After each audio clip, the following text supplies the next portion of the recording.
മോദി സർക്കാർ പാവപ്പെട്ടവർക്ക് വേണ്ടിയുള്ള പദ്ധതികൾ നടപ്പിലാക്കുമ്പോൾ സമാജ്വാദി പാർട്ടിയും കോൺഗ്രസും പാകിസ്ഥാന് വേണ്ടി പണിയെടുക്കുന്നുവെന്ന് യോഗി ആദിത്യനാഥ്.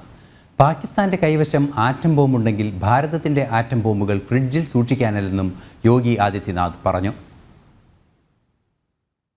കോൺഗ്രസ് നേതാക്കളുടെ പാകിസ്ഥാൻ അനുകൂല നിലപാടുകൾക്കെതിരെ ശക്തമായ വിമർശനമാണ് BJP നേതൃനിരയിൽ നിന്ന് ഉണ്ടാകുന്നത്. പാകിസ്ഥാന്റെ കൈവശം ആറ്റം ബോംബുണ്ടെന്നാണ് കോൺഗ്രസിന്റെ ഭയം. ഭാരതത്തിന്റെ കൈവശമുള്ള ആറ്റം ബോംബുകൾ ആവശ്യത്തിന് പ്രയോഗിക്കാനുള്ളതാണെന്നും യോഗി ആദിത്യനാഥ് പറഞ്ഞു. गरीब के प्रति यह कार्य करने वाली सरकार और दूसरी तरफ कांग्रेस और सपा के लोग एक तरफ राम का विरोध करते हैं और दूसरी तरफ पाकिस्तान का समर्थन कहते हैं पाकिस्तान का विरोध मत करो, उसके पास एटम बम है। अरे हमने कहा उससे पावरफुल एटम बम हमारे पास भी है, चिंता मत करो।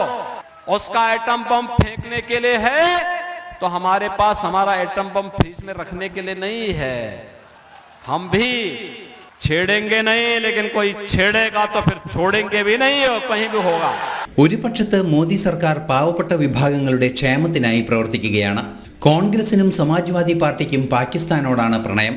ഇത്തരം പ്രവൃത്തികളിൽ യാതൊരു ജാള്യതയും ഇക്കൂട്ടർക്കില്ലെന്നും യോഗി ആദിത്യനാഥ് പറഞ്ഞു. അമേഠിയിൽ തെരഞ്ഞെടുപ്പ് റാലിയിൽ പ്രസംഗിക്കുകയായിരുന്നു യോഗി.